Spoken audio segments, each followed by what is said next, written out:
মনে দিবিয়াস তো আজকে চলে আসলাম। এই যে দেখুন একটা লেবু গাছ দেখেন। এই লেবুগুলো সাধারণত একবারেই খাওয়া হয় না আর কি। তো এই যে লেবুগুলো ধরছে, এটা হলো পাতি লেবু বলে।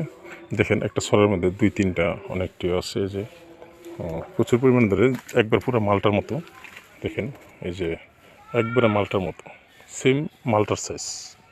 মালটার যে সাইজগুলো হয় সাধারণত এই সাইজগুলো হয় আর কি, যে মালটাগুলো খাই আমরা। তো এখানে একবারে এক থোকার মধ্যে কয়েকটা 5টা-6টা ধরে আর কি। এই যে দেখেন, এই যে এখানে 3টা আছে আর কি। তো আরও গাছের মধ্যে আছে। এই যে একবার নিচে পড়ে আছে। এই যে দেখেন একবার মাটির মধ্যে লেগে আছে।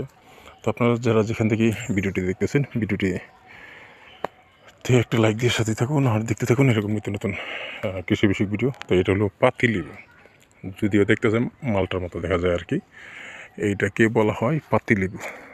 তো এই যে দেখেন অনেকটাই বড় বড় আর কি। তো আমাদের বাড়ির মধ্যে এগুলো তেমন খাওয়া হয় না, এগুলো এই পেকে পেকে মাটির মধ্যে পড়ে থাকে আর কি। এটাকে বলা হয় পাতিলেবু। তো এই লেবুটার একটা সমস্যা হলো, এটা কেন খাওয়া হয় না আসলে, না খাওয়ার পিছনে একটা কারণ রয়েছে। কারণটা হলো এই লেবুটা যিনি কাটার পরে যেই রস, অর্থাৎ ছালের যে রসটা হাতে লাগে আর কি, এটা হাত চুলকা, অর্থাৎ মুখে লাগলেও একটু চুলকায় আর কি।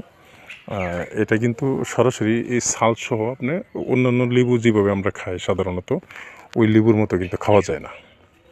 এগুলো খেতে হয় যিনি কাটবেন তিনি কিন্তু ওই যেই কাটে উনি কিন্তু ওইরকমভাবে খেতে পারে না, কারণ মুখে চুলকায় আর কি। এই ছালের রসটা মুখে লাগলেই মুখ চুলকায় আর কি। তো এটা ছাল ছিলে তারপর খেতে হয়। তো আপনারা দেখতেছেন, যারা যেখান থেকে দেখতেছেন ভিডিওটি, তো এই যে দেখেন পুরা মালটার সাইজ। তো আপনারা দেখতেছেন এগুলো হলো পাতিলেবু। যেখান থেকে দেখতেছেন ভিডিওটি লাইক দিয়ে সাথে থাকুন আর দেখতে থাকুন এরকম নিত্য নতুন কৃষি বিষয়ক ভিডিও।